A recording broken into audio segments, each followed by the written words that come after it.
Relationship entanglements are prodigious manufactured lies and deceptions that allows a side to take control. It manipulates and serves a situation of incompatibility, which serves only the purveyor of the lies. They sow and reap scenarios that serve the purveyor. And this is not the whole truth. Its design is to throw you off balance and weaken your stance. Fear is used to frighten others, to disarm them from their coiled trust. Those relationships that are built on trust are the foundation of truth and can be used for both positive and negative purposes. What is entanglement in a relationship? An entanglement is a messy relationship that's difficult to change or get out of.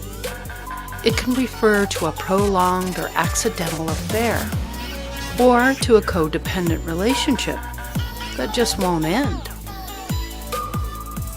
Entanglements are defined by dishonesty, insecurity, and a lack of relationship growth. Let's look at your own relationships. Do any of these definitions relate to you? We all know these types of relationships. Many of us are in them now. The real trick here is to understand and recognize that this behavior, and when we exercise strength and boundaries, this can change our perception of the drama. When we understand you have the ability to control your thoughts and ease the ego's control, you realize you don't have to be led by it. When you see that there is no right or wrongs, no need to be on top of a discussion, you understand others' motivation and the discourse that they themselves create. You cannot and will not allow it to affect you. In other words, what people think, say, or do are not your responsibility. Your responsibility is to yourself. Your reaction or non-reaction is the internal compass that adheres to the universal guidelines of the Law of One. Discourse and drama are fed by fear and insecurity, and it convolutes your personal equilibrium.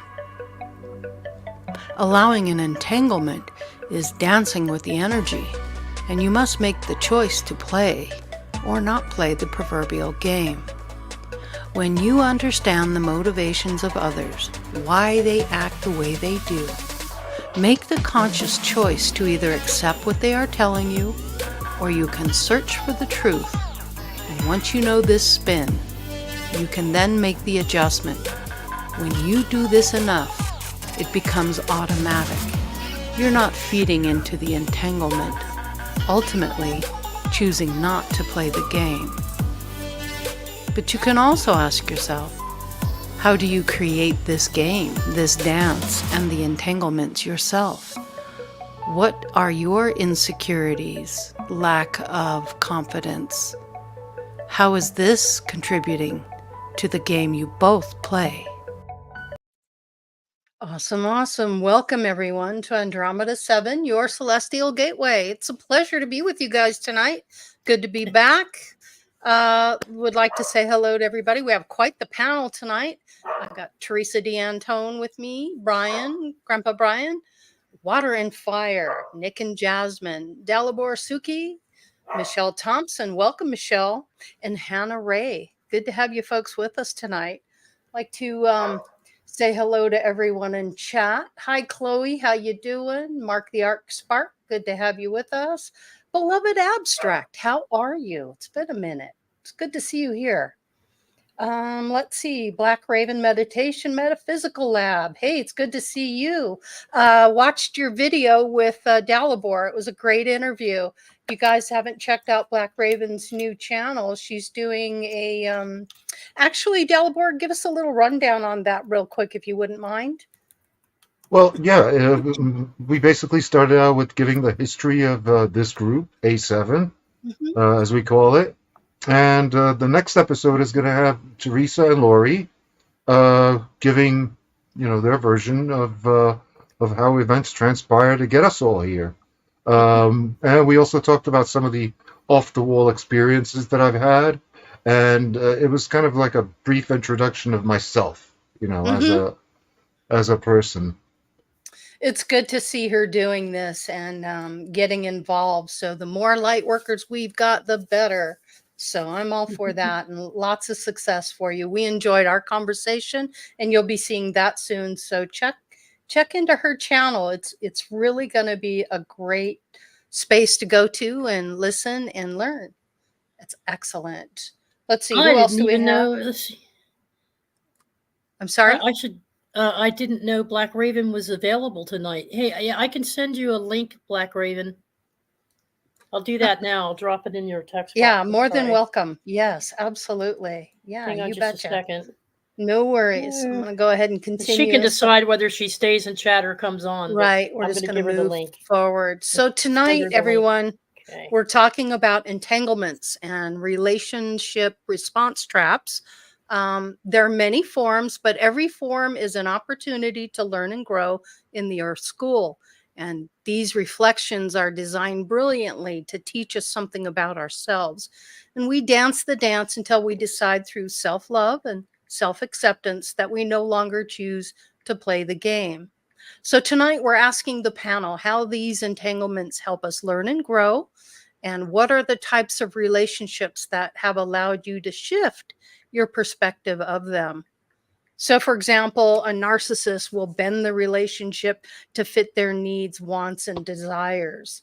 And it can also be used in a positive way. How can you help someone learn and grow and reach their full potential? So tonight, it's really about this discussion and, how do we learn to walk away from those relationships that just don't serve us anymore? It doesn't feel good. It doesn't feel right. Those types of things. And I kind of want to start with you tonight, Michelle Thompson. What's your take on that? And how have you experienced this? And don't forget, you're on mute. How have you experienced these types of relationships, and how's it made you grow? Oh, wow. That's a very loaded question. It is. And you can go anywhere you want with it. Okay. Well, so there's a couple of different approaches I can take. I can take the life coach approach, or I can take the spiritual approach. So I'm gonna start with the spiritual approach, since it's a spiritual channel. Yes, absolutely. So, when we come into this lifetime, we're coming in with lessons that we need to learn. And one of the things that I personally used to do was to avoid people that caused me pain. And what I ended up finding was that I just meet somebody else that caused me pain. And what I ended up realizing was that these people were coming into my life for me to learn a lesson.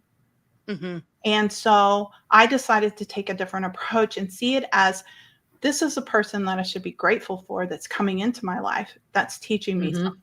And I need to look at this and see, what kind of lesson do I need to learn from this? What am I supposed to learn?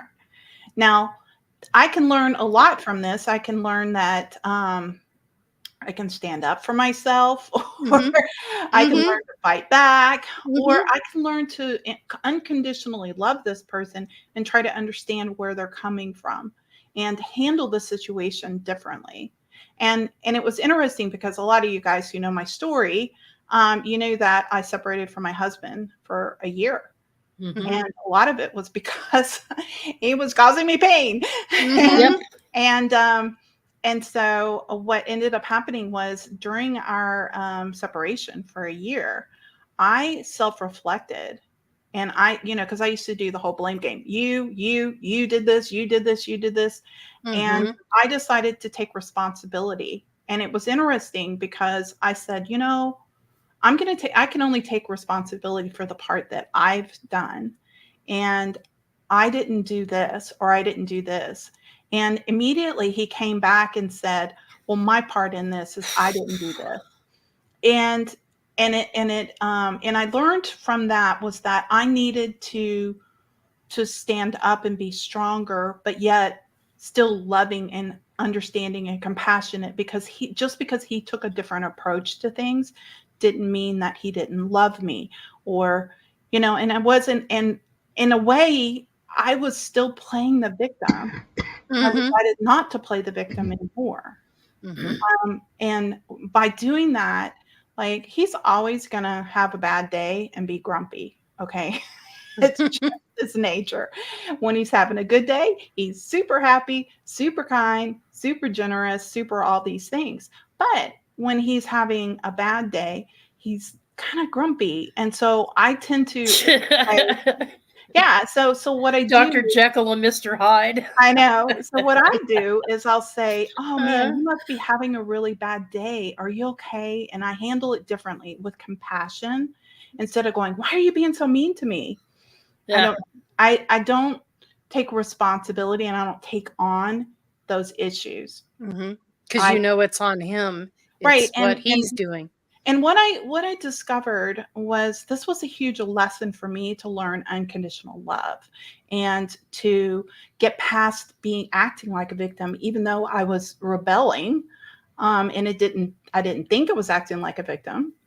I was still judging, and I was still feeling that hurt, and I had to get rid of all of that. And it was and I started noticing that when I learned this lesson, other people in my life that behave that way stopped behaving. It's like the lesson went away. Mm-hmm. And so he doesn't appear to me narcissistic or arrogant or judgmental or any of those things anymore. In fact, it seems like he's a whole different person. But is he? Or is it because I Or is changed? it You changed. It's because you changed. Yeah. Mhm. You see it differently. Mm-hmm. I see it differently, but also too, here's the other part that gets kind of spiritual and a little woo-woo and a little weird, is when you shift, everything around you shifts. So in other words, you're kind of stepping into an altered dimension of a different level of that reality. And that's the big thing. I had a client who was having issues with her mother. Mother was judging her, constantly telling her what she needed to do all the time. And I said, let's look at this differently. Let's look at the perception that your mother just cares about you. And are you doing those behaviors? Maybe you just need to change, And so we started working on her, and the weirdest thing happened. Her mom started hugging her and telling her how much he loved her, and just stopped judging and stopped telling her how she needed to live her life. And I said to her, it's like you entered the twilight zone. It's like you entered another dimension. She goes, I feel like I have. It's the weirdest thing.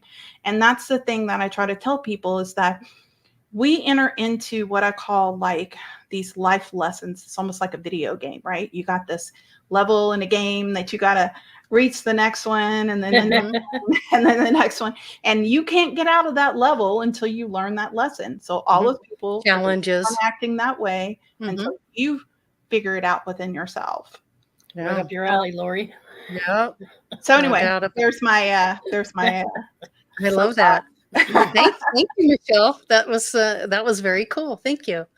Dalibor, how about you? How do you see how all this works? What's your take on it?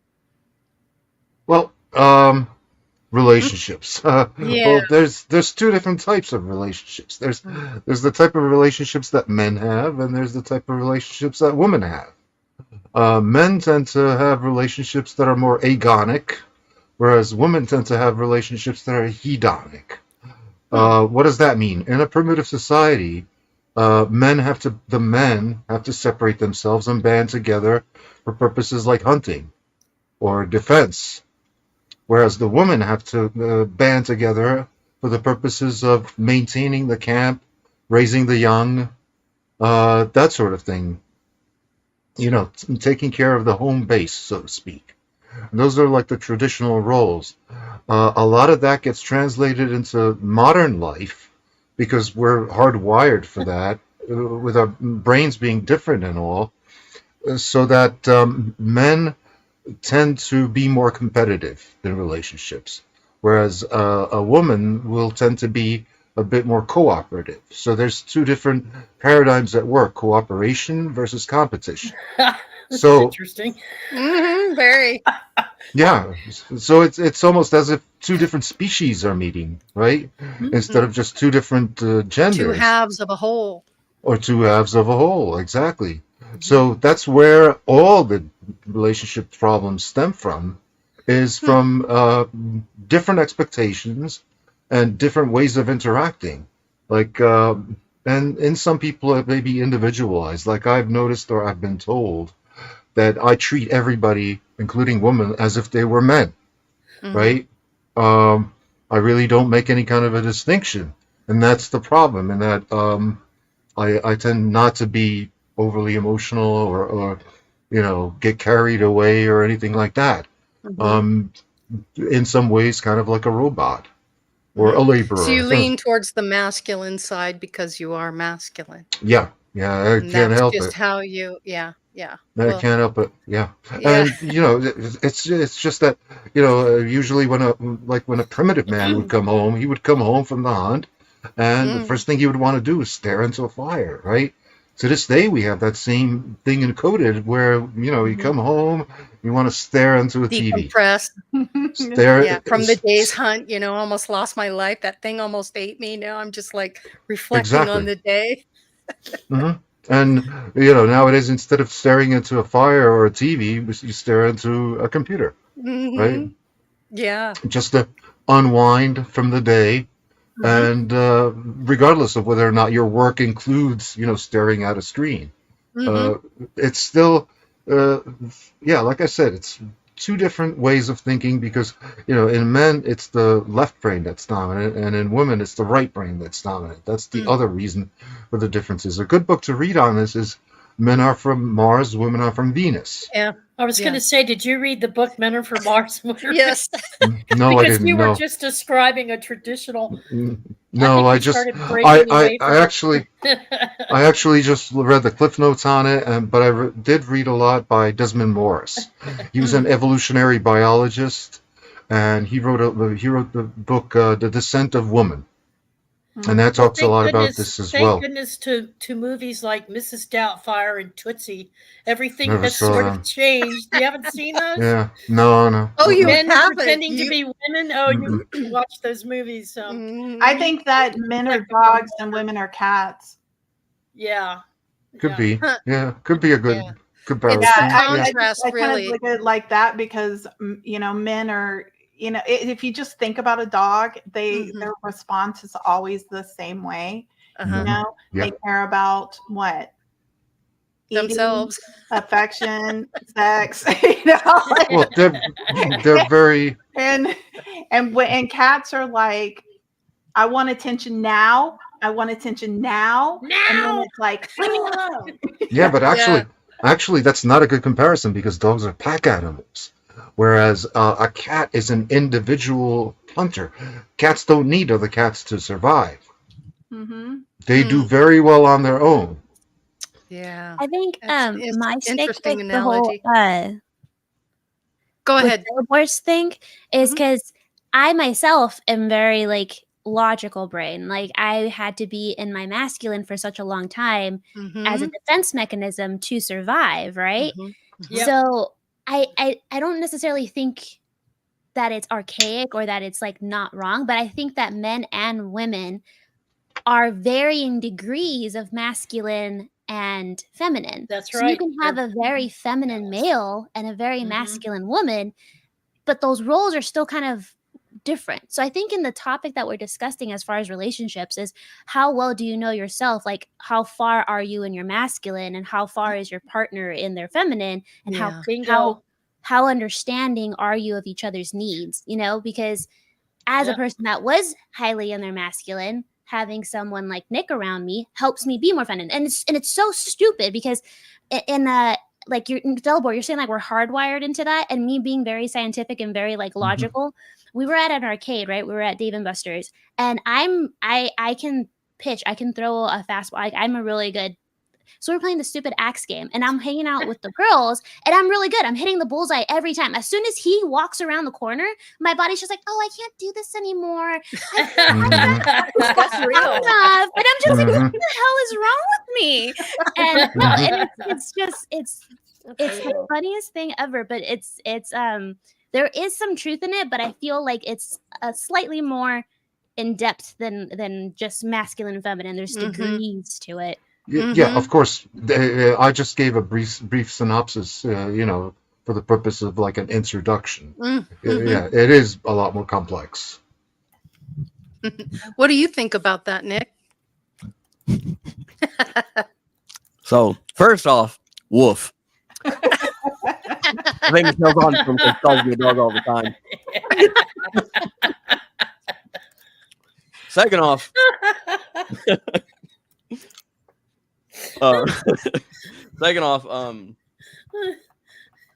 it's a practice thing because in Hermetic principles there is the law of gender, and it states that every living thing has both. It's just depending on what gender you manifest in this life, it determines on what you're more. What's the word? You could get down pat easier. But then there's other things too, like your astrology signs. Like if you look at your entire chart, you look at the 4 elements, and then you round them up to a percentage. So fire and air, masculine, and then water and earth signs are feminine. So you look at all those, and then you go, I'm supposed to be more on my feminine side, or I'm supposed to be more on my masculine side. Even if, regardless of what your actual gender is, you have to figure out how to balance those out and play it accordingly. Because the way I see astrology is like it's your stat sign. Like when you're speccing a character in a video game, it's no different. You got to figure out where your stats lie, and then you can start shining in your own power.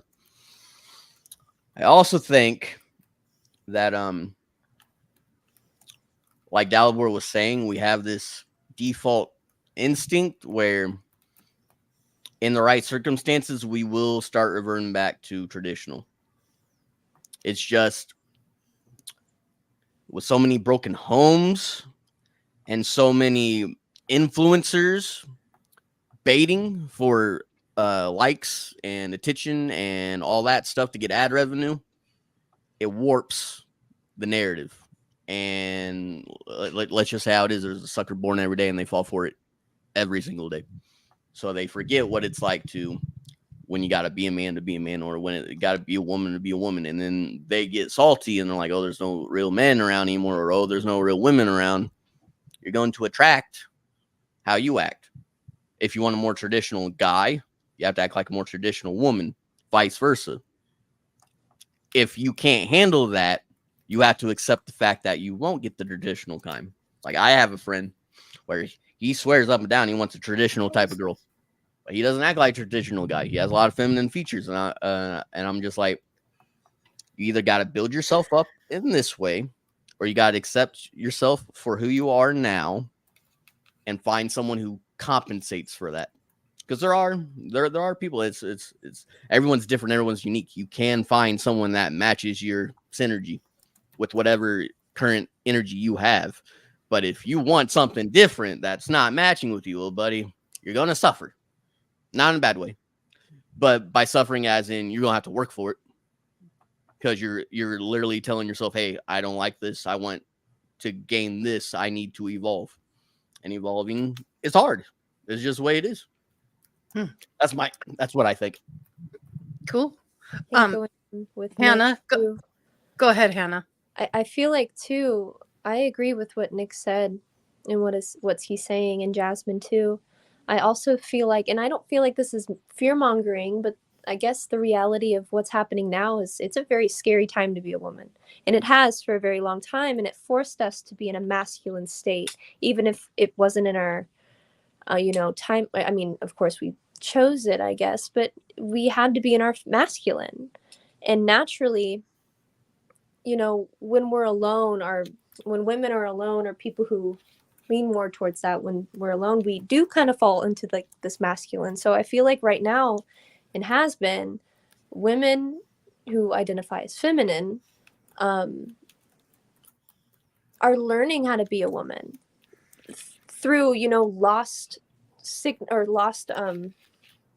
teachings of what it means to be a woman, how to, you know, and a lot of it we learn through being in relation to a man.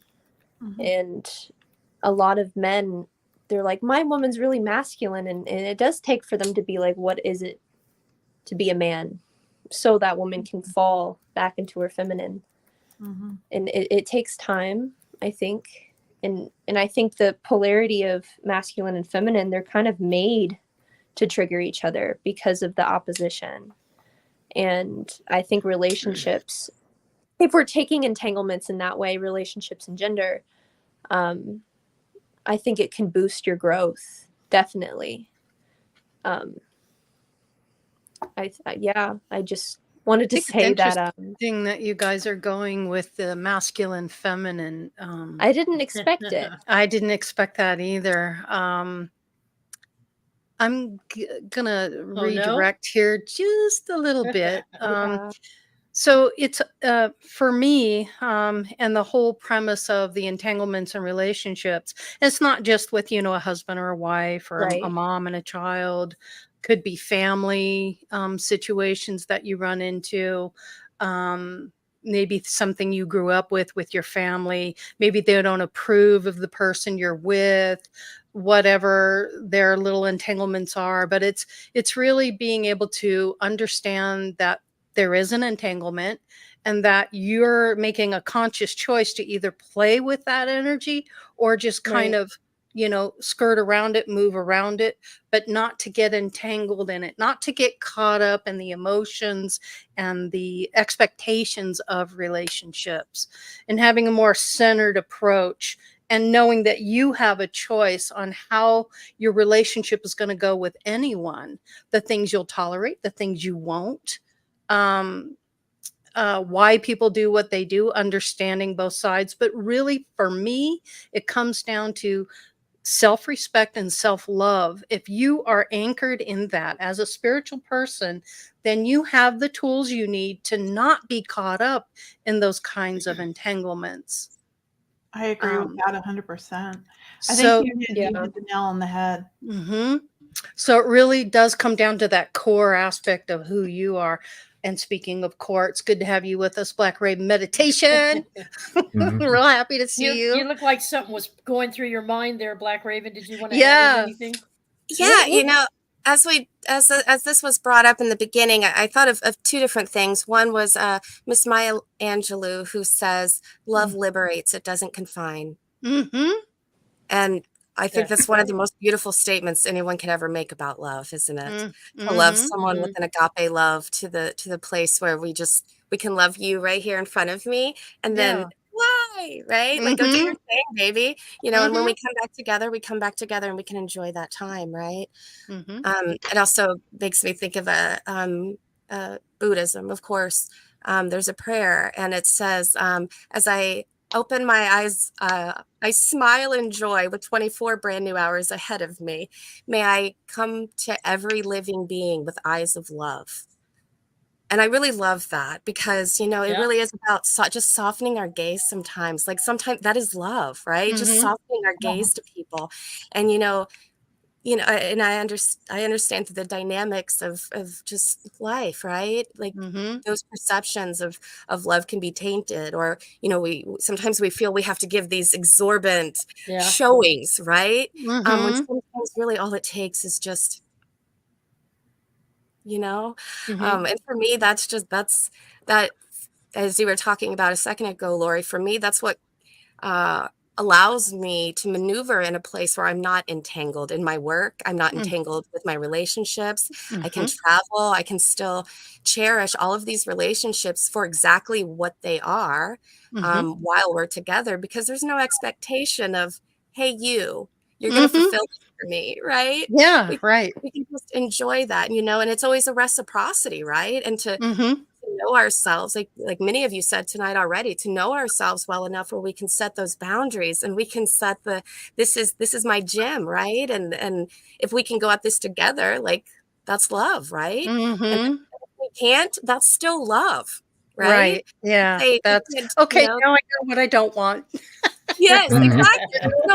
There's no We're agreement giving me here. the And contrast, but I'm out. yeah. Yeah. So yeah, And those are the things.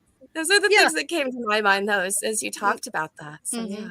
And love is an entanglement as well. It's a positive entanglement, but any kind of relationship where you're integrated into it and those insecurities start to come out.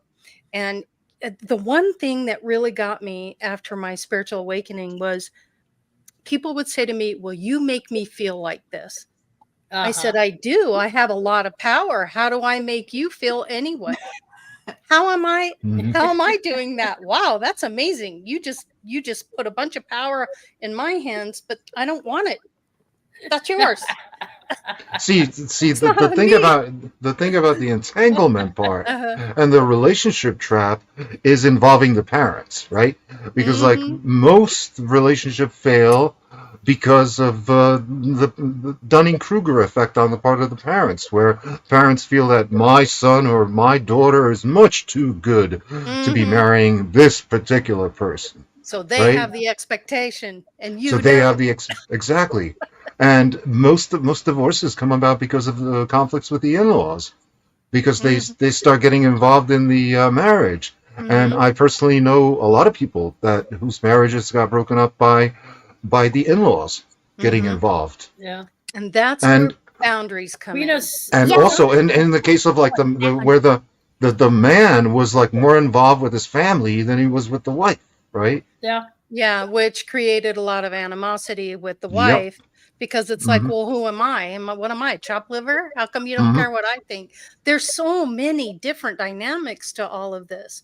But the Yeah. key component is how you're going to react and how you're going to see the situation. Go ahead, Hannah.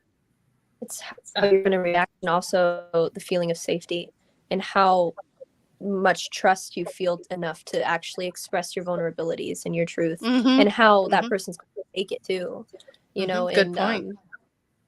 Yeah. it's like, if I feel safe and I trust you, and I do say, you know, get triggered, and I blah blah blah, I can't really expect that person to do anything, but you know, it would, like what am I trying to say? Like, just the safety of like that boundary, like, hey, I understand what you're feeling. I'm also upset, but like, I'm not Yeah. really sure how to It's explain. very convoluted, no doubt Yeah, about it. Mhm. but Michelle? it's also if dynamic is healthy. Mm-hmm. So if it's like a toxic situation, I'm like, hey, I'm feeling this way, da da da da da da. Mm-hmm. Know when it's not good for you. Because the same Yeah. situation, like I could come to that person with the same thing, and then it's judgment, it's projection, it's narcissism, it's whatever, There's whatever. power in walking away. Also, Just turn yeah, around and walk and away. I loved Don't when you play. said that. How am I responsible for the situation? Mhm. Because I attracted this person who is Mhm. said narcissist that I'm perceiving as a narcissist that I'm having a bad experience with. Why am I attracting that? Mhm. When What is did it in happen them my that you're childhood? seeing in yourself? Yeah. Yes. That Mhm. too. Mhm. It's a lot. Yeah. There's You know, it's there's layers interesting to it. when you it's interesting when you can reflect back.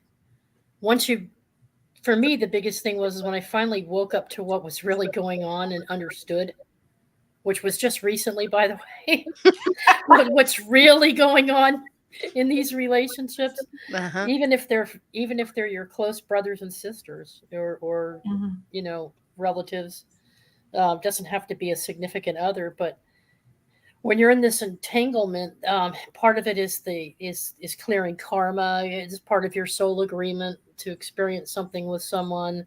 But once you can be objective and step out of all that and take a look at what's really going on, then you can make the decision how much you want to engage or not engage, and make the choice if this does this make me feel better, Is being in this relationship the best thing for me? But anyway, once you get to that point where you've decided you're not going to play the game anymore, you're not going to dance the dance, as Laurie calls it, or play the game anymore, you can respond in calm, balanced ways with this person that used to be fisticuffs.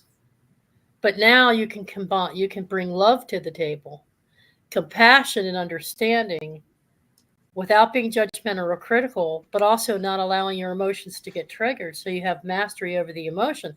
But then you can say things like, I don't know how wherever it is, I respect whatever it is you're going through, but what you're going through is not mine. That's not where I'm putting my energy. So I'm not going to engage in this conversation with you, because it always Knowing ends when up, it's yours and knowing when it's theirs. Yeah. right. And when you reflect that back to them, usually it's like what I've gotten is this deer in the headlight. What you talking about, Willis? She's not going to respond. Right. She's not going to throw anything. I'm not going to throw anything. Where are we going? And I'm like, either he leaves or I go out the door. Okay. And so I can choose to remove myself from an extremely volatile situation too. But I think what's important about entanglements and what I was looking forward to tonight is just a reminder that even though we're all supposed to be reflecting back to one another as part of the whole for the experiences and the lessons to be learned, and if we didn't have these entanglements and complications, what would be there to be to learn, right? But we do have them.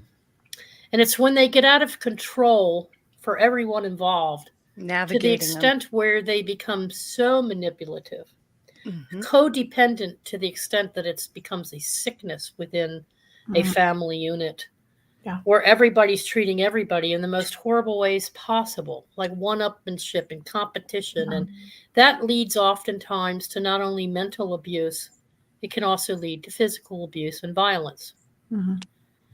And having experienced the whole gambit of all of that, I can say to you, with pure knowing that a decision has to be made. Now, many of you have sat around and have experience at brushing your child's hair. It's all matted and tangled, or maybe you yourself have fought with tangles in your own hair and trying to get the tangles out, or hair mats in your pets. And it can be very painful, can't it? And sometimes the more you pull at it, the worse it gets. So while you're trying to take the time to untangle everything, it's getting more tangled and more tangled until it leads to, it can lead to very volatile situations where you're very vulnerable to attack. If someone's threatening you physically to bash your head in, get the hell out. If someone is trying to trying to gaslight you and make you think it's all your problem, or you've got family members teaming up against you, get the hell out. You're not running away. What you're saying is I respect myself. I love myself. I'm going to protect myself. Well, depends on whose family members. Depends on whose family. His family members or your family members? Well, I'm talking about a family unit where you've got a relationship with someone in the family, and someone is getting violent in the family. It could be anybody. It could be a brother, a sister, a niece, a nephew, an aunt, an uncle. The point is that you're too close to the situation, and you feel like if you want to run, that you'll be running away from them or running out on them or dumping them or turning your back on them. Don't feel those things. Just stop that. Stop thinking those thoughts. What you're thinking is what's good, what's best serving me, what's going to make me accomplish what I need to accomplish, what's going to make me feel good, and what's going to be the safest thing for me to do. And it might mean you have to pick up and leave and go live with a friend for a while. It might mean that you have to go live on your own for a while. And that's the biggest fear. I got to do this by myself. I'm so used to these people. I'll just stay in this relationship and it's just the way it is. No, it's not the way. It doesn't have to be that way. You can choose to remove yourself from all that crap, not mess with the entanglement. Take that pair of scissors and cut the mat out. Cutting cords. Cut the tangle out. Getting close.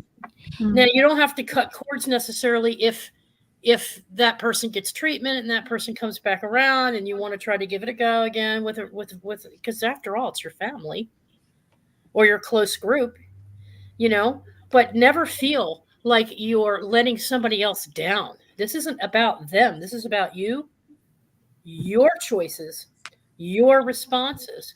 And I know it's some of you might be thinking easier said than done. If it's a deep romantic relationship, you don't want to throw a relationship of 20 years out the window or whatever. Sometimes you have to, in order to get distance, to get the objectivity, to then go back around on that and see how you feel about things. But if it isn't, once you realize it's a tough pill to swallow, it wasn't meant to be. It served a purpose for a while, and now it's time for growth and expansion and time to move on. But more importantly, I'm safe. And I'm me, and I'm divine. I'm a divine being. I can create whatever I want to create. It might not be with this person anymore to create it.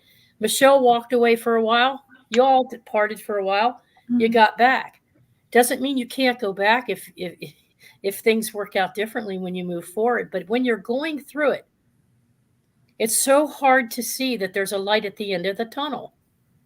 And until things start hitting the walls and you start getting backed into a corner where you're defenseless and you can't defend yourself from somebody who's being overly aggressive or hostile, that's trauma. So now how are you going to respond to it? You're going to kick into your masculine energy, probably, which is what I've done. You kick into that masculine energy and you stand your ground, but you don't get violent and you don't have to fight back. You just remove yourself.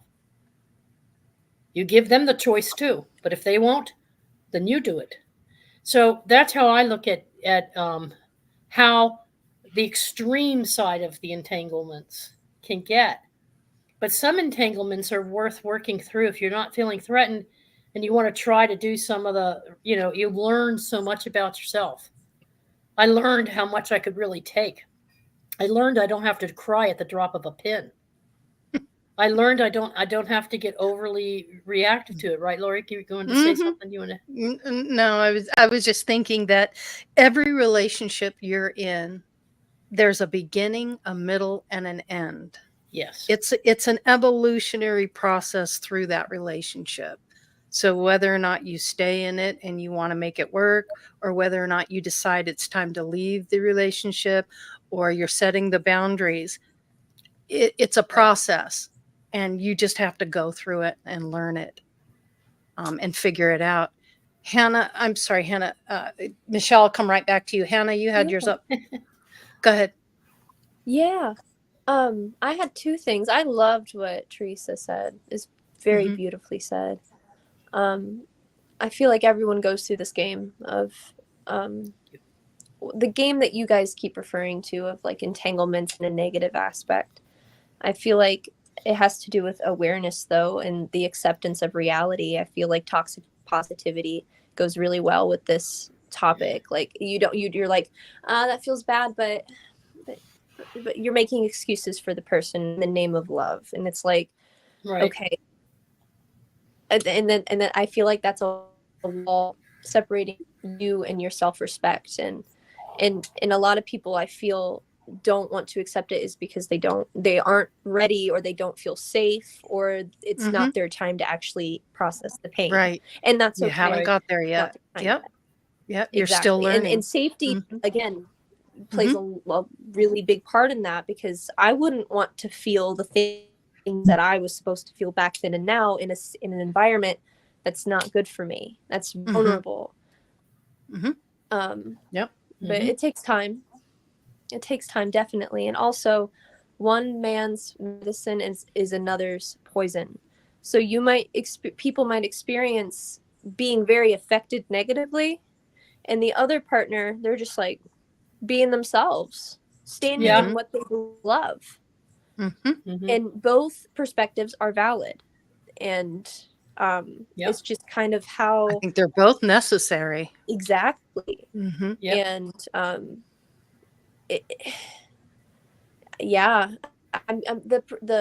the idea of one man's medicine can be another's poison is a topic that has recently been in my life, and just seeing the dynamic of like giving someone one thing could be like greatest thing or like so healing for them, and another person they're like, yeah, don't need that.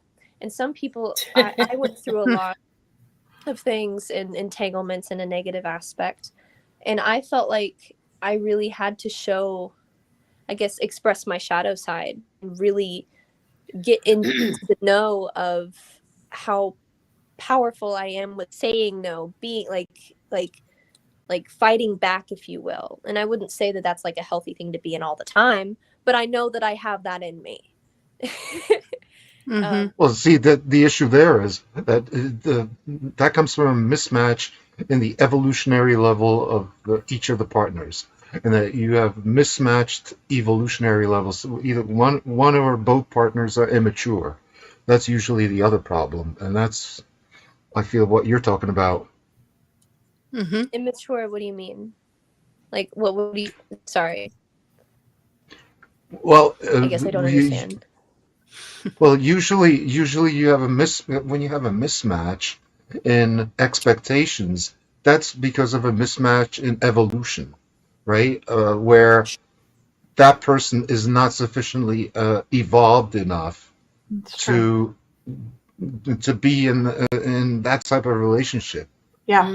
Right? Maturity Level. Yeah. Spiritual and mental maturity. I want to get to Michelle real quick. Yeah. I'm sorry. Go ahead. Michelle has been very patient. Please go, Michelle. No, everybody has so much wonderful things to say. I just wanted to make sure I was able to jump in somewhere. Yes. And we don't want you to forget your thought either. So I get that. Yeah. Yeah. So we've talked a lot about a lot of different things, but we have relationships with people that are not in-laws, and we have relationships with people that are not our mates. And sometimes these people are fixtures in our life that are a little bit more complicated to get around, and I think that the things that people have been saying, everything is valid, but the way that you approach it, kind of like what Hannah said, is it could be somebody's poison and somebody else's blessing or something like that. And I think that it depends on the level of growth that they're at. Absolutely. And because your lesson may be to learn how to set boundaries and learn how to get away from something. And somebody else's lesson could be to learn how to love unconditionally. And like what I wanted to use as an example is something that happened with my father-in-law. My mother married a second time, and he was the most annoying person he still is, the most annoying person I've ever met, because he has a tendency of thinking he's always right. He's in the military, or was in the military, and he's got that very dictator kind of mindset. And so if he thinks something is a certain way, he runs with it, and you can't convince him otherwise. And I started taking this very personally, because he would say something like, "You scratched up all the pots and the pans, and he said, "It's because you were using metal when you were cooking." And I was like, "I never use metal. I always use a wooden spoon." He goes, "No, I saw you do it," which didn't happen. That's that need to be right. Yeah, need to be wrong. right. And I used to get so upset, and I would cry, and I go to my mom, and I'm like, "Your husband this is my pet peeve, is to be accused of something I didn't do." And I would get so upset. And my lesson was to overcome those emotions. It wasn't about him. It was about me. And I had to learn how to change this. So I decided that I was going to change it. So I decided that I was going to change the way I perceived him, and I was going to see him as a funny figure that I found laughable and humorous. And that how did he take that?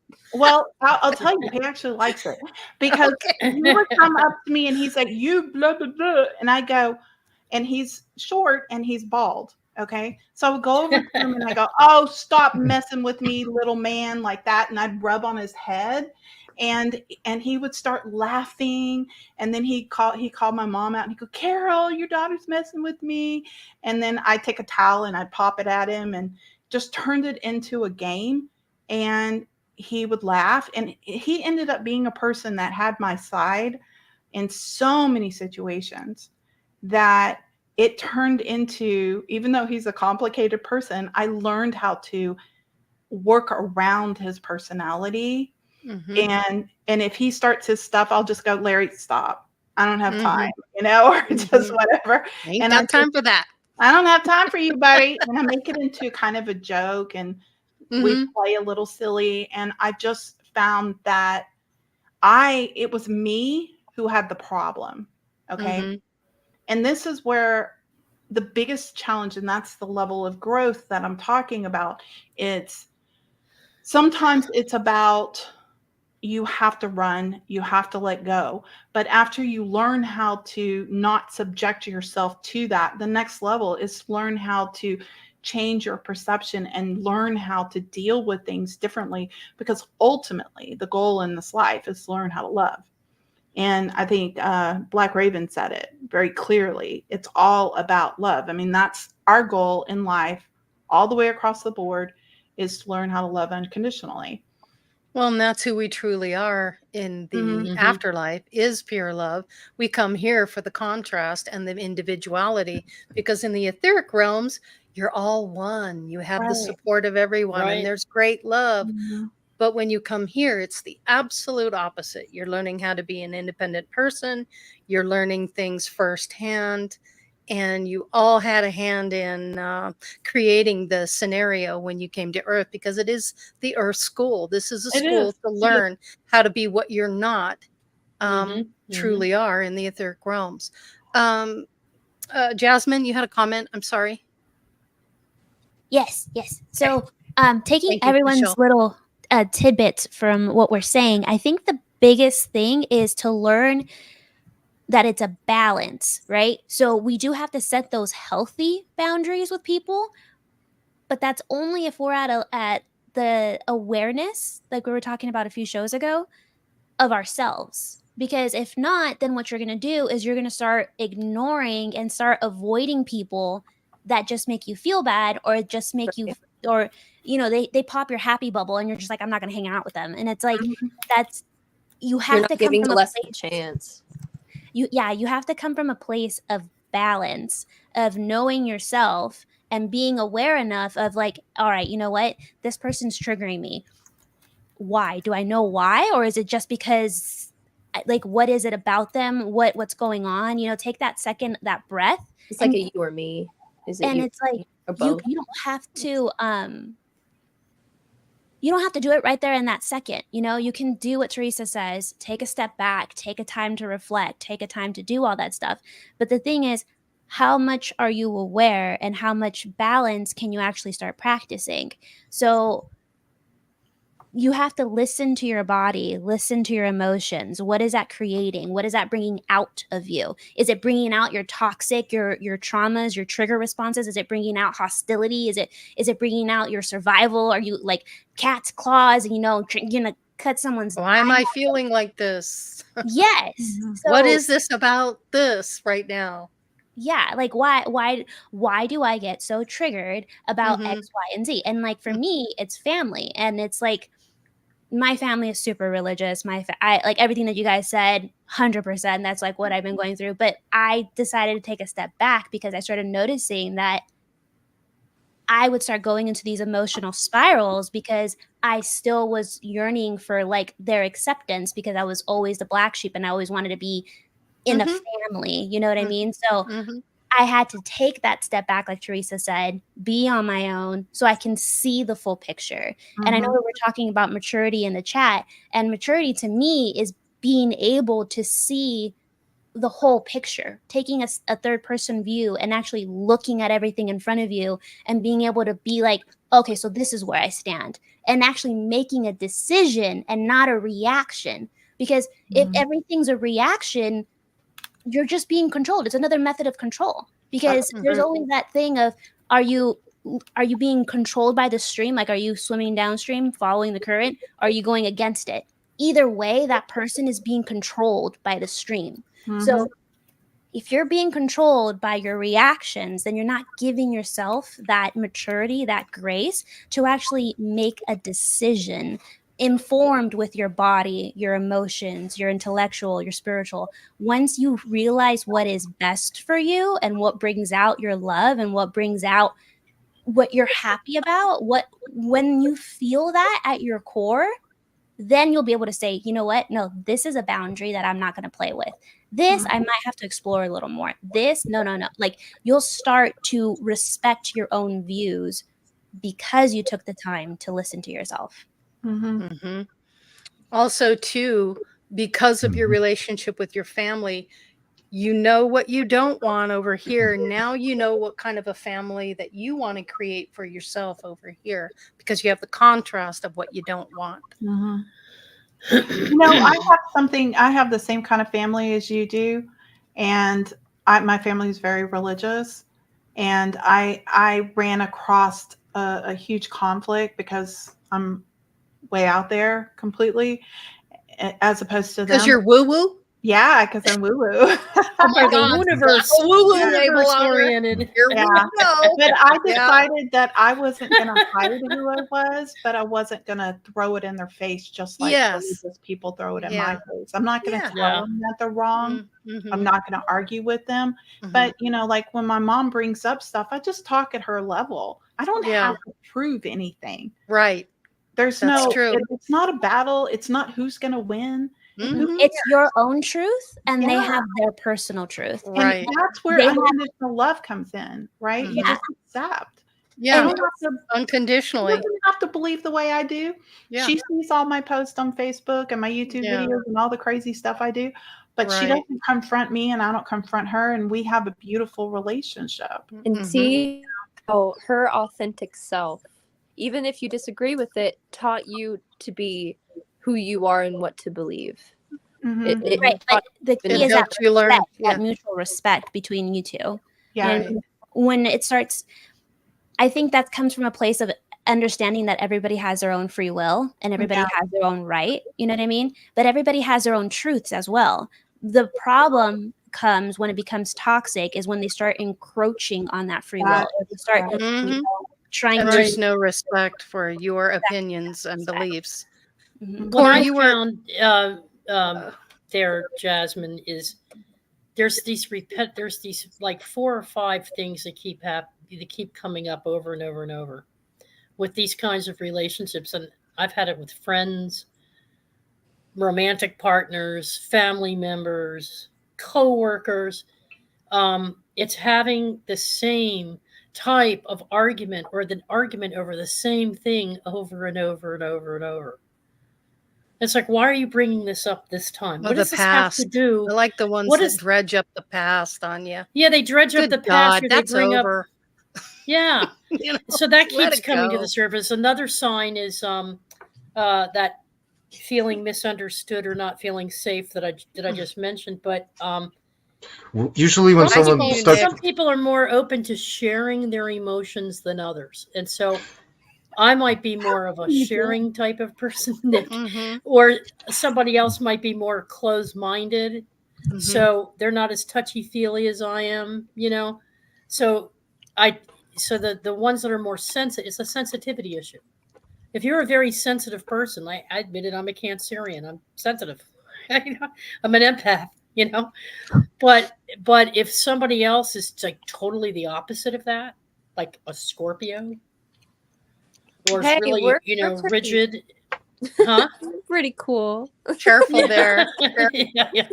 So they Scorpios. They can't share their feelings without being one-upmanship. Everything's a competition. They're very highly competitive. And the other thing is fear of response. I might hold back saying things because I fear that if I say something, it's going to set somebody off, or it's going to trigger that person. And so those 5 things alone is a sign of an entanglement that you can choose to work on each one of those areas within yourself first. Why am I triggered? Why am I try a little bit at a time. That's what I've been doing. I've been taking back my power a little bit at a time, right, Laurie?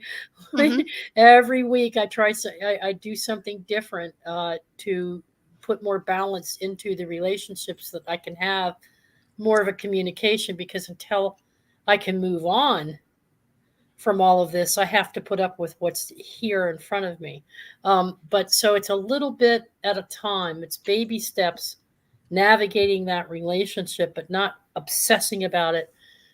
I have my own mindfulness activities, my own work, my own things that I'm focused on, and I decide what I will or won't pay attention to. But anyway, I just wanted to mention that because of what Jasmine just said. I just wanted to interject. If somebody starts bringing up the past in a relationship, you know it has no future. Always. I have a rebuttal. Go, Nick. Go ahead, Nick. And then after Nick, I need to get to Corey. She had a thought. So go ahead, Nick. Okay, so in these types of topics, it's very easy to get lost in the ego side of things, of like how you're perceiving it and how it's making you feel. But in an entanglement, it goes two ways. So yes, sometimes people who can't let go of the past and always bring it up, sometimes it's a them problem completely. They can't move on and they need to heal from it. But at the same time, they don't want to lose you because they still care about you, and it's very confusing and conflicting for them. However, that's not always the case, because have you ever thought that maybe some of your habits you haven't broken that are negative are still happening? Yeah, exactly. Sometimes it does take someone to be like, hey, yo, no. doing this. Yeah. No. It's like, here's the mirror. Take a peek. Yeah. This is Well, you. it all boils down to everything is about you. Everything and that your reaction. Everything that you're experiencing is your own personal lessons. Everything. It's not the other person. Everybody always thinks it's about everybody else. It's not. How did you? Because when you shift, they shift. Yeah. Exactly, Michelle. And exactly. How are you responsible for your part in all of it too? Yeah. You have to really take responsibility for your own actions and words and thoughts with someone else. Don't you agree, Corey? Yeah. Sorry, Corey. I am trying real hard to get to you, gal, because I know. I appreciate it. No, it's all good. Got stuff to say. Good conversation. I come on to circle back to what Jazz was saying a little bit, and Miss Michelle, more complicated relationships. You know, in our work, you know, people come to us with relationship things, and you don't want to be like, oh, do this. We don't do that, right? And one story I always offer, and I feel it's really important because it was important for me, and I feel it's just important for boundaries, and you know, that those as Jazz was talking about, the discerning steps forward, right? Not disassociating from what we're doing, but doing it consciously for the sake of getting through to something better, right? Not to destroy anything, but to get through it, right? To something better. My mother was a very beautiful and a very soft woman. She was very soft for this world. And towards the end of her life, I didn't realize it was be the end of her life at that point. It was about a year before the end of her life. I was going through some major changes and had asked to, you know, if she would respect a few boundaries. Upon the fourth time of those boundaries not being respected, when I came to her house, you know, I remember sitting back and seeing the same story with her mother playing out in front of me while I was a child and growing up. And I remember, I remember seeing all those things. And I remember thinking to myself, if I don't do something now, one day it might be too late. And I remember taking a breath and I told her, I said, Mom, you know, until we can reach an agreement, I can't do this right now. I'm not strong enough. It has nothing to do with you. And I think that was the most important part for me. She did not handle it well, and that's okay. But for me, looking back, right, it was, I can't do this for me. I'm not strong enough to be in this situation. You did nothing wrong. And, you know, I remember going out the door and her being like, why? And I said, Mom, it's not against you. It's just for me. And if you love me, you'll respect that. Ah, nice. And I will be back. Like, if you're willing to work with me, I will be back. But right now, I need to walk out this door. And like I said, it was the last year of her life. We spoke one more time. She called me and life, right? But Mhm. after that 6 months of the most hardest 6 months of my life after losing her, on the other side of it, man, boundaries. I didn't even realize I didn't know what they were. I didn't Mhm. realize that I was living a life without them Yeah. until I set them with her. And then I got through the grief of, oh my gosh, I raised my mother and I wasn't there for the last year of her life. Like, how could I do that, right? Um, Mhm. and so it taught me so much about myself too, because the reality is there's nothing I could have done that last year that I didn't do for the Right, other, right. Mhm. you know, And 30 also years. too, her life review, when she goes through the life review, she's gonna know exactly where you're coming from and why you did what you did. And you know, that beautiful woman, you know, and it's interesting you say that, because not even 2 weeks ago I was at I was at chapel, and she had come through. Hmm.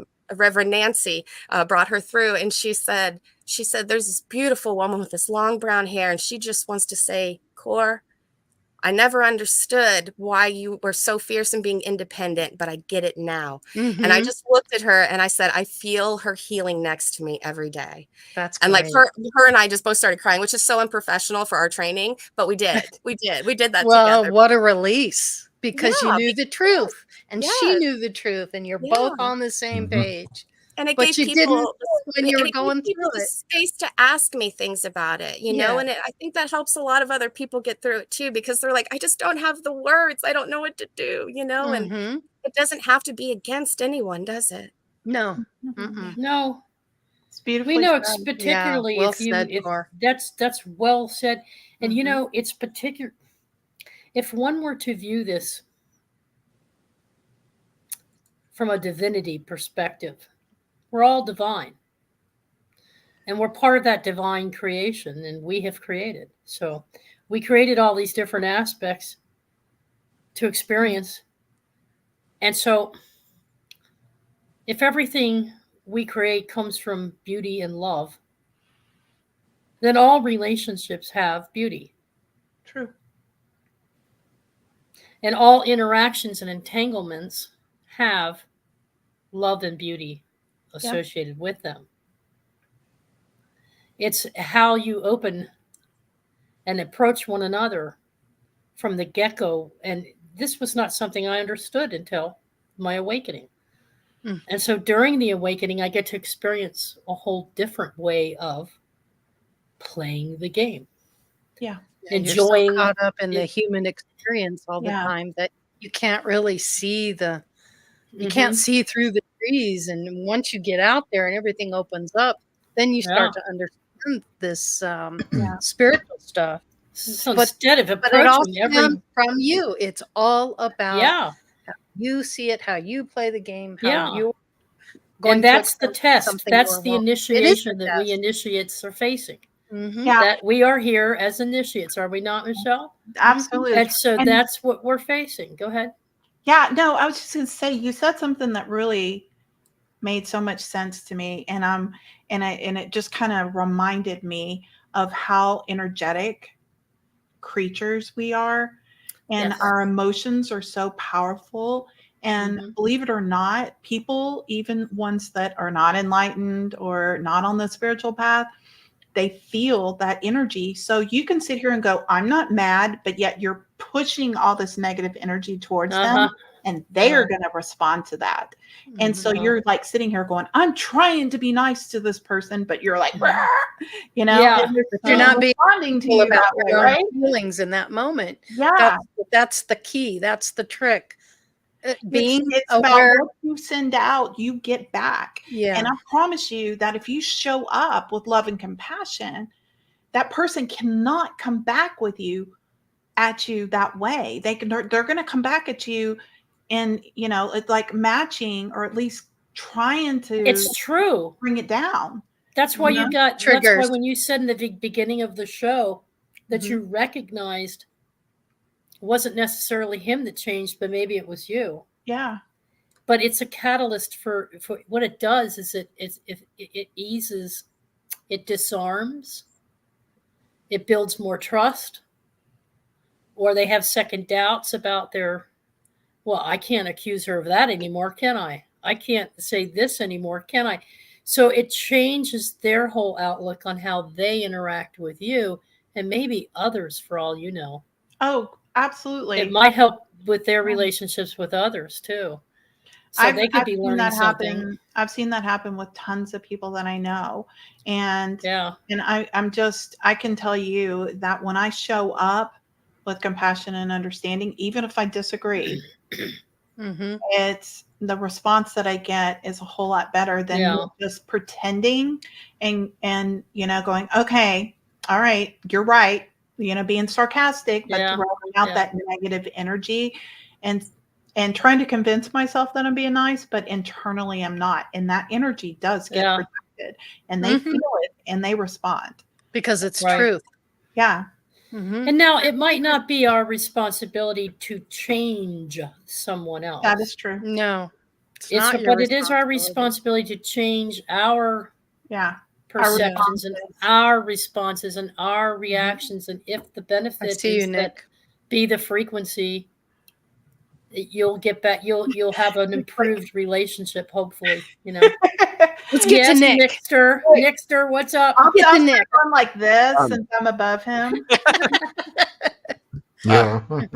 I wanted to share a tool that I used that I came up with because for like a year and a half straight, I was going through turmoil with situations like these. It was bad. Like I was mentally and emotionally going through it. It was bad. On top of having to deal with hazmat and like hard drugs, not doing them. I handle them in shipping. Let's just get that out of the way. Everything that's very detail oriented while having to go through all that in my head simultaneously, it was tough. I was going through it. All right. So I finally came to the conclusion with the help of Jasmine was okay, so this person is reacting this way and I am reacting this way. Okay, so then I go to the 5 whys. Why is this happening? And I give the reason. I was like, okay, why is that happening? And I go to the reason down the line. It turns into like a tree chart until you get to the root of the problem. When you get to the root to the problem, you have to ask yourself, is this something I'm willing to change? Or is this something that is non-negotiable? If you can change it, you might be able to make it work. But if you can't change it, that's when you got to cut it out. You got to cut them out. Cut them out. Flat dry. It's as simple as that. As soon as you start doing that, your life will start becoming way, way easier. Less entangled. Yes, less entanglements. That's a great, the 5 whys. I love it. That's a technique I actually use a lot myself. And you have to just keep on asking yourself over and over again until you get to the root of the problem. And then when you understand what the actual feeling, where is it actually coming from? What's the root of it? Then you can address that. Yeah, my science teacher, or my professor, he used to say, keep asking why until you can't ask why no more. And then he would follow up when, if you don't like the answers you're getting, ask different questions. So you can see it from every angle. Yeah, very good. So he told me that a long time ago, and I was like, you know what? That is so true. But one thing, going back to what Michelle was saying about the energy that you're putting out, my family would constantly complain about my facial expressions. I guess apparently I'm really good at being muted and like not showing like outwardly expressing my emotion, but they would say something, I'd be like, what the hell? Like, yeah. They'd be like, what's really going on here? Faces? And I'm like, oh, I don't have a that was my lesson, was like, I could, not be outwardly like explosive emotional, but like my face would say everything for me. So being an empath, it was just like because like when you're an empath, not only are you sensitive to people around you, but your projection of what you do is that much stronger too. Yeah. So you're like a reverse empath. Like if you walk into a room and everybody's gonna feel what you're feeling. Yep. Yeah. So just to add a little challenge to you guys. I love it. I love it. It's fantastic. It's so true, though. It's very true. Yeah, it is. How would you deal with someone that, let's just say, for example, you're in the grocery store and somebody in line is really upset because they can't get through the line quick enough, or they're they're it's like you're almost in their way kind of a thing. How do you deal with people like that? Let them go You- first. Let him go Exactly. first. Yeah. Yeah. Obviously, they Oh, If you're not in a Obviously, hurry, you're in what's a hurry. Why don't you just go ahead and go ahead? yeah? If you're I'm not in a hurry, Yeah, I'm yeah. not. I'm not in that. I'm not in that space. But they just, and then you sit there and you just recognize where they're at in that moment, and you go, I see that for what it is. But I'm not. I'm not going to be the one that goes, well, you're just going to have to wait your turn. You know, No. it doesn't do I you any always good. let people who only have a couple of things, they might have 3 or 4 items or 5 items, and I look at my basket and I look at what they're holding in their hands, and I just take 2 Mhm. steps back. Mm-hmm. And they'll go, "What? You sure?" And I'm like, Yeah. Believe me, you know, Go ahead. you'll be in and out in a matter of Uh-huh. seconds. Why should you stand Right. here while they go through like 2 basketfuls Or of my you're in stuff?" traffic and someone, Yeah, cuts you off. yeah. And the first thing you want to do is like, well, you stupid, why did you take it so personally? And then, like, for me, I go, when I think about it, I'm like, okay, that person just cut me off. Let's see. Maybe they didn't see me. I've done that. I haven't, I didn't always see somebody coming, or Yeah. that person didn't stop at the stoplight, and this is how they created it. But that's how I'm gonna use my I'm going to use what I've learned for my benefit, figure out why they're doing what they're doing. I had done that to someone, had pulled right out at me. We get to the light. I roll the window down and I look over and I said, did you not see me? And he goes, I didn't see you at all. And I'm like, oh, it's all good. It's cool. I wasn't sure what the situation was. So I thought I'd ask you. And he's like, no, we're good. I said, all right, well, have a great day. Instead of going, you stupid son of a bitch, why did you just pull out in front of me? What, did you not see me? mhm. It's that kind of reaction. What I'm trying to convey is we have a choice on how we're going to react to people in any given situation, in any type of relationship. Yeah. Just be aware of your words and actions. I mean, their wife could be in the hospital. Their kid might have gotten It arrested. could be anything. They're late for something, or Yeah. I got pulled Sometimes- over. Let me just tell you this. I got pulled over a few weeks ago. We were going to see my uncle, and I was doing about 85 in a rural area. And the highway patrolman, I was the last car coming through, and he was in a turn lane. And I thought to myself, ah, shit, he's got me. So he comes, the lights go on, I pull over. I'm sitting in my car. I open my glove box. I grab all of the stuff and I'm holding it out the window. And he goes, oh, you know why I'm here? And I said, I sure do, sir. Here's my information. He goes, you know, you were speeding. I said, absolutely, I was speeding. Yes, I was. No Are you question late? asked. Yeah. Are you late for something? No, sir, I am not late. I realize I take responsibility for speeding. And he looks at me like, wow, that's refreshing. Most people go, I wasn't speeding. Then my sister goes, wait a minute. You just said you were speeding. Now he can write you a ticket. And I thought to myself, honesty, watch how it's going to pay off for me. Yeah. So he comes back and he says, look, I'm gonna write you a ticket for speeding, but I'm not gonna give you a ticket that affects your insurance. I'm not gonna give you a ticket that says that you were speeding in a rural area. So it's not gonna affect your record. And I had a spotless record. I hadn't had a ticket in 25 years. And he was just very kind about it. And he said, you know what? It was refreshing to have someone not lie to me or be dishonest. And so I wanted you to know that I appreciated that. And I said, well, I greatly appreciate what you did. I will slow down because that's the safe thing to do. We were talking and we were kind of in a hurry, and that's why I was speeding. But the story is just to let you know that being honest with yourself, being honest with others does pay off. So, and it's all in the way you look at it. Yeah. Got in my car, drove off, got where we needed to be, and it was over. It was like a $75 ticket. It could have been a $375 ticket. So, and it could have gone on my record, but it didn't because I was honest. So, yeah. Yep. Anyway, was go ahead. I was just going to say, to add to your story, that, you know, sometimes you may not know the reason why people are doing everything. And the why they are behaving a certain way doesn't necessarily matter all that much, because it's what it means to you. Yes. I went to like this Anthony Robinson seminar one time, and he was just like, "Oh, play out what you wished your childhood would have been, and then get everything you need from that memory." And I'm like, "Isn't that lying to yourself though?" And he's like, "What does it matter if it makes you a better person? What does it matter if it gives you that closure that you need? What does it matter if it's going to help you be the best you can be?" And I was like, I guess I can't argue with that. And then so with these people that, you know, piss you off and stuff, it's just like, I just make up stories. And sometimes I'm just like, you know what?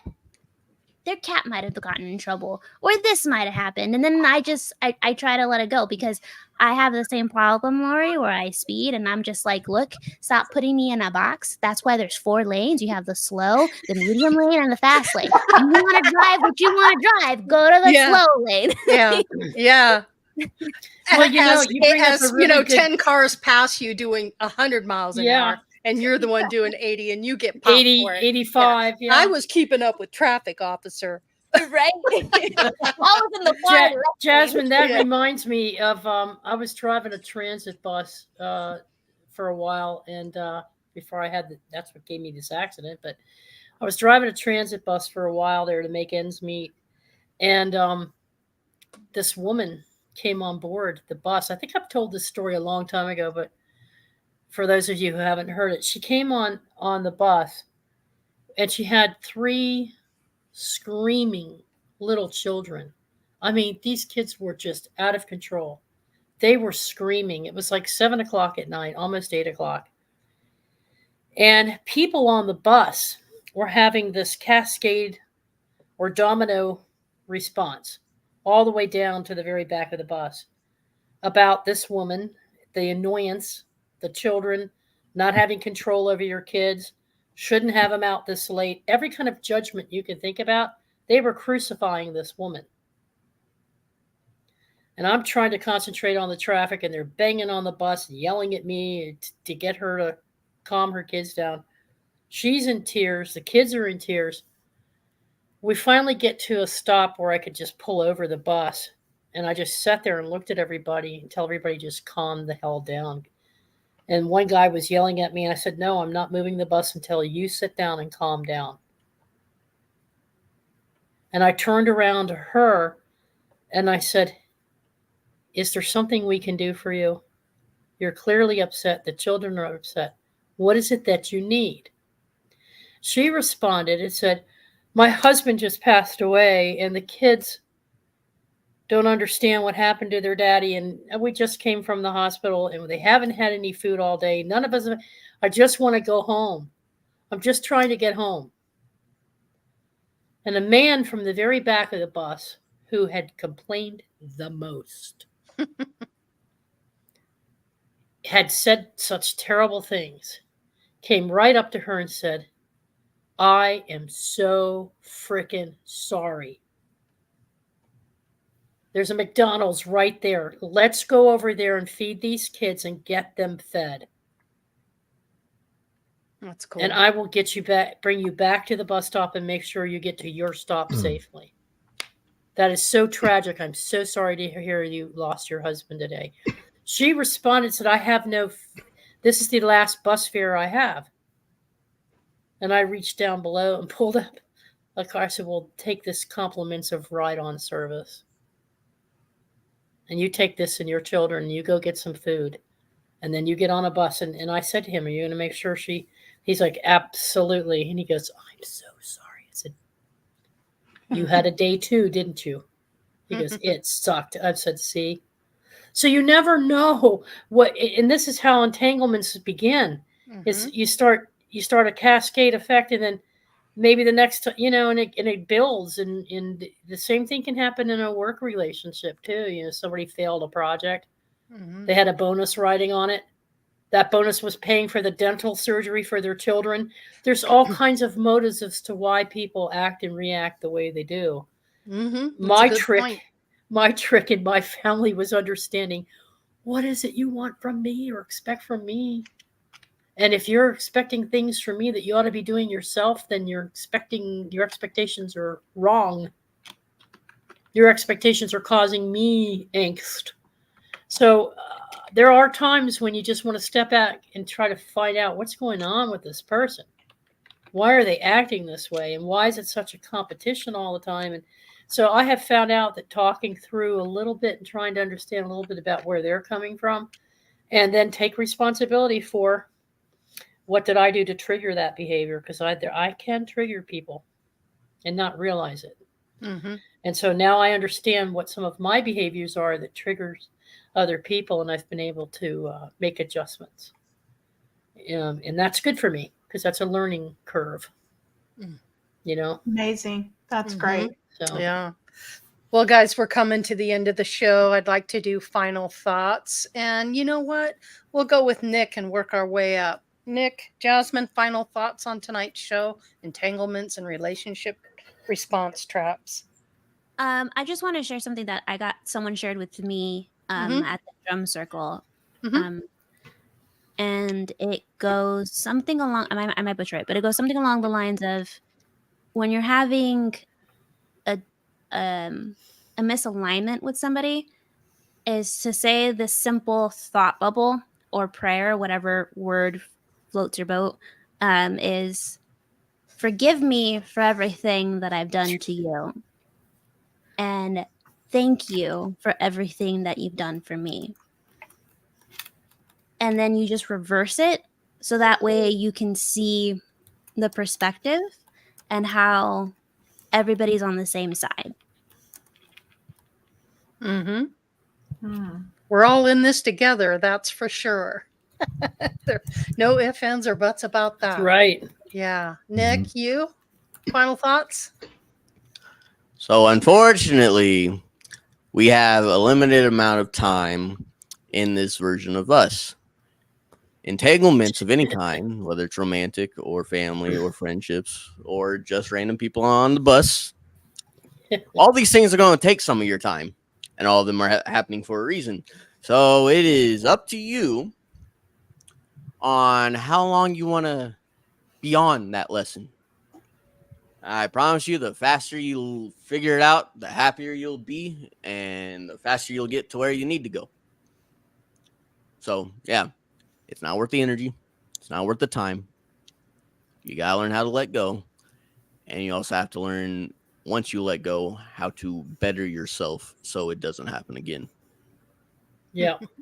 Great. Thank you. Nice. Thank you, Nick. Nice. Delabor, Well said. final thoughts? Okay. You know, they say to figure out who really rules in any society, just ask whom you cannot criticize. Well, I would ask each of you, who's the one person you never criticize? It's yourself, right? In other words, you're really in charge of all of this, and the most important relationship that you can have is the one relationship that you can never get rid of, and that's the relationship that you have with yourself. And once you're cool with yourself, once you're at peace with yourself, only then will you attract those kinds of harmonious relationships that add to your personal development and don't aggravate you and don't cause you unnecessary stresses that you're not prepared to deal with. Beautiful. There you go. There it is in a nutshell. Yeah. Cor, final thoughts for you, and thank you so much for joining us tonight. It's good Thanks to for see having. We choose the story we're writing, and we can choose to start consciously writing that story at any moment. And we choose the gems that we choose, the nuggets we take with us, and the gems we polish, no matter where we come from. And for me, I say stop telling stories, especially to yourself. And you know, those vehicles, right? We're in it. There's one on each side, and before you know it, we know everything about their families, their job, and everything else, right?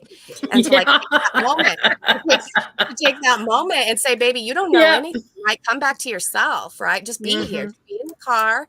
Just be in the moment of the car. We don't have to understand why anybody's doing anything. Let's just be mindful and just be in the car. Keep your story to yourself. It's all good. Yeah, man. All these stories we're all telling, try to figure everybody's things out. You're never good. You don't even know your own stuff. We don't even know our own stuff most of the time. How are we going to figure out everybody else's story and how it applies to our life and how it applies to a bigger picture that none of us know anything about, really? Like, I don't know how people's heads don't hurt most days. So, just take that breath. Come back to the moment. Just like Delabore said, just be with yourself, just be here. Just be here at all. And anytime you find yourself not being here, take a breath and come back here. Right? Be here now. Just be in the now moment. You got it. Thank you, Cor. Appreciate it. Folks, if you haven't checked out Cor's new channel, she just started a new podcast. You've got to check it out. It's really good. So we've been enjoying it. Yeah, we did an interview with her the other day, and we're going to be on with her of the live chat Monday night. Is it? Yep. Monday night is 8. Is it 8 p.m.? We'll premiere at 8. Yes, I got the times walked up, so it'll be 8. It'll be Monday at 8, and it will be a live chat for everybody. So Eastern time, 8 p.m. Oh, good. That learning curve is something else, isn't it? You all have been amazing, by the way, and everyone in the chat who came out to support the live showing with Delabore. I mean, oh man, I just could not be any more grateful, and I know Delabore was too. So thank you. Well, we're grateful for you, Cor. Definitely. Thank you. Well, Michelle Thompson, your final thoughts, my dear, and thank you so much for joining us tonight. It's always good to see your smiling face. Thank you so much. Everybody had such wonderful things. I don't know that I have much to add to it, except for maybe that everything is an illusion. And the only thing that's real is your own personal consciousness.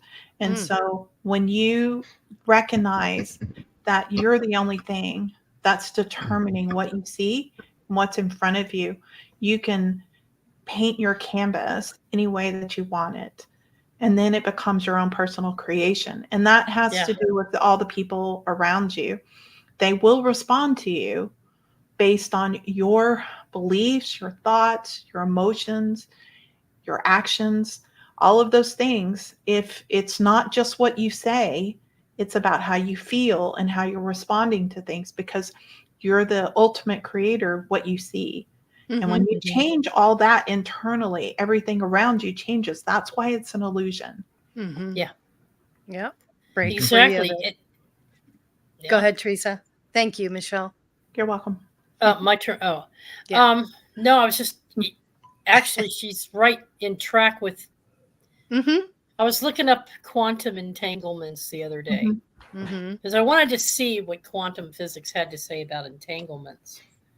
And they were describing the you take 2 protons, and they connect and overlap, and then they separate.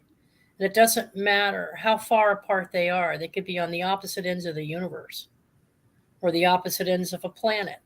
They're always still going to be connected. And when one feels something, the other feels it. If one's up, the other one's up. If one's down, the other one's down. But they're always connected. And so as part of the whole, we are all always connected too. And ultimately, the relationship is, if it's a codependent, unhealthy codependent, which is what we've been focusing on, the more traumatic side of things tonight, it's also, it's an attraction. It's a natural attraction for us. Think about it. There's a certain degree of magnetism there. We're pulled into that experience because we agreed in the first place to do it. We agreed to have these relationships. We didn't agree how we would respond to all the emotions within the relationships, but we agreed to how we would wanted the experiences. As Michelle gave a few of them. So it's painful. It can be exhausting for everyone. But it is addressing It's well worth the effort. both psychological, chemical, physiological, and spiritual needs. It's all part. In other words, you'd be unfulfilled. You'd be unwhole. You would not be complete if you didn't have all the bits together. And then you are presented with a decision, and these decisions are on a daily basis. And so if you know you're the one making the decision, then you're the one in command. Not them, not their response to you, but you are in the driver's seat. Yeah. Always. You're not the victim. You can play the victim, and then that puts you into the relationship response trap. That's what this show is about tonight, the response trap. And I'm saying that relationship development can become transforming. Every bit of the trauma, the pain, all of that pull to have those relationships and those experiences can actually be not only an initiation for your spiritual growth and development, but it's a cleansing, because it gives you an opportunity to not create any more karma. It gives you the opportunity to clear anything you may have not handled in previous lives or in this life. So if you want to ascend and cross over with as little baggage as possible, meet these entanglements head on and recognize them for what they are, but it helps to remove yourself from so much of the emotion. Compassion, yes. Unconditional love, of course.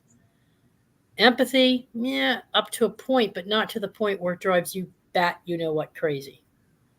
Because that's your thermometer. That's your gauge. How does it making me feel right now? Can I handle it? Am I mature enough? And if I'm not, what kind of actions can I put into place to remove myself from the situation before it gets out of hand and becomes an actual kind of trauma? So get your psychological needs addressed. It might be it might be unfulfilling, but get your needs addressed, because then you'll be able to step into the mastery. And I'm not saying I'm a master yet, but I'm sure a heck of a lot further along this year than I was last year. And the last 4 years going back, there's definitely been a progression. So the evolution. It's the evolution, and look forward to it as an opportunity to grow, because then you can get new ideas, new interests, new pleasures. But Michelle will tell you this, because I've been through her courses, and you put your plans into action. It's not just sitting there in idle or sitting there in neutral and not doing anything. You actually, in order to manifest anything in this world, I have come to understand, at least for me, I'm not lighting a candle, snapping my fingers, and twitching my nose like Samantha and saying, look what just found on my front porch, a goddamn brand new RV. That's not the way life works. I feel attacked. This is not Harry Potter. This is not Harry Potter. I am not Sabrina, and you are not Samantha. Okay? Tell us how you really feel. So how you manifest is you take action. I'm Samantha. Sorry. No, you're not. But you're the closest thing to it. You are, because you're a master manifester. And Michelle has learned, like so many of us, and Laurie and many others. In fact, I'm between two Michelles. Laurie Michelle Thompson, Leo Lion. I can't win here. I got my lionesses around me.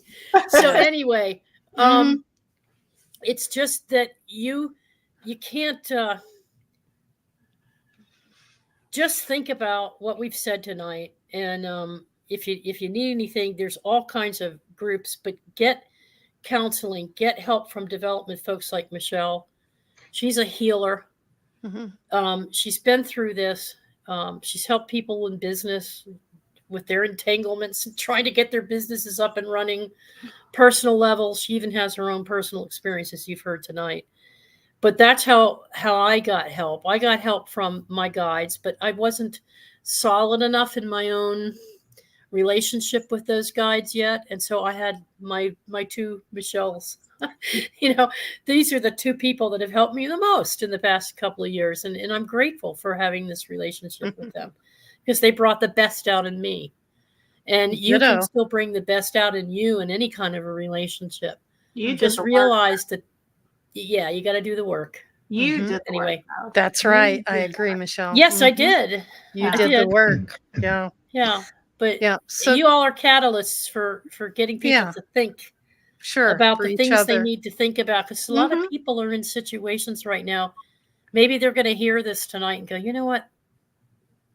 They just really made me realize. But now, what's the next step, Michelle? The next step is to reach out and get some guidance so that you can have a plan. That's why I'm saying you got to put your things into action. Yeah, that's the bottom line. Most people cannot. Here's the thing: you can't solve a problem with the same action that caused the problem. Okay, or the same thoughts or the same anything. You can't solve that problem that way. And if all you know is XYZ, then you have to have help. You have to have somebody that can point you in the right direction, open your eyes, and show you a different way. And that's why people like me, people like Corey. Is it Corey or Cora? Core. Okay. People like us, we are out there doing this to help you guys get to the next level because it's difficult. You know, when I ask a client something and I say, why do you do this? They always say, I don't know. I just do. Well, then that's why you need help. You need somebody that's going to help you move out of that space. Otherwise, you're just going to keep on repeating the same patterns, you know? Very true. Yeah. Very true. Well, can you send us your, I'm sorry, honey. No, go ahead. Go ahead. Can you send us your link, Michelle, for your YouTube channel, the most recent links for your Facebook and YouTube? Just drop them into my... You put it in the chat. Do you want me to put it in here? I'll put my website up. How's that? There you See if it comes across in chat. I don't know if it'll let you do it or not without a blue wrench. But at least drop it in the messenger box so Laurie and I can add it later. In the messenger right it's all changed and updated. Why? We Rise Together is now your new platform. It blanked out. It wouldn't accept it. Okay, yeah, because you don't have a blue wrench. Make a comment. Okay.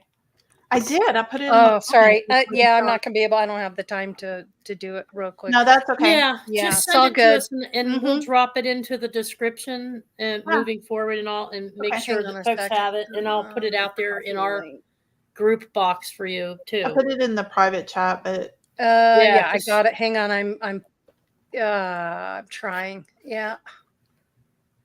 Anyway, I don't want to hold everybody up. So yeah, don't worry about it.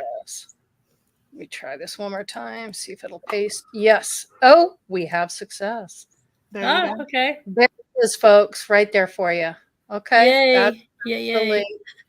And I just want to leave everybody with keep in mind, everyone, that you are the writer and the director and the producer of your life. Keep that in mind. It's really important. When you come from that space, it's much easier to navigate. That you really have the control is all in your hands. How you react, how you don't react, what you put up with, what you don't, your boundaries, all of that. So hopefully you guys got something out of this. And it was worth the time and effort. I want to thank everybody for joining us tonight. Really appreciate all of you, and the wisdom that you bring is really, really very much appreciated. And I want to leave you with this little meme. If you are in communion with truth, your relationships will just be relationships, not attachments. You will know involvement, but no entanglement. Satguru. I like that. I like that a lot. Very cool. I liked it too. So, right. Corey and Michelle, I'm going to connect you guys through email. Yeah, that would be great. Because I think you should learn more about what Corey's all about, and likewise. because I see a natural connection there between the two of you in terms of what you bring to the table.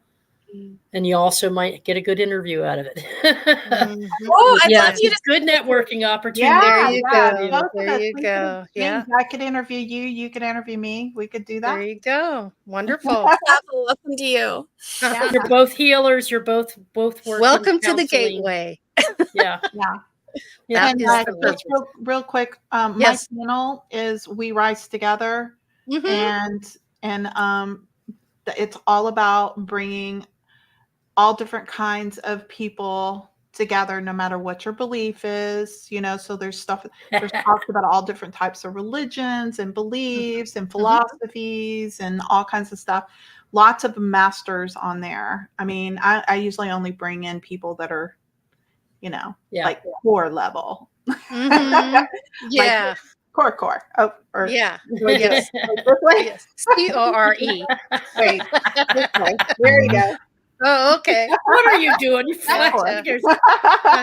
Yeah. Well, listen, everyone, thank you so much for joining us. It's been our honor and a pleasure to be here and to express what we've learned and to bring this group together. So thank you all for your participation. So much love and gratitude for everyone, and everyone watching, everyone who will watch in the future. Please take this information, use it, don't use it, whatever you decide. But it's there and it's for you. Nick says use it. Use it. Use it, don't lose it, okay? Until next Why week, are everyone. you here if you're not using it? What are you doing? On that note, thanks again, everyone. right. Have a wonderful weekend and much love and peace to all. Love you guys. Bye-bye.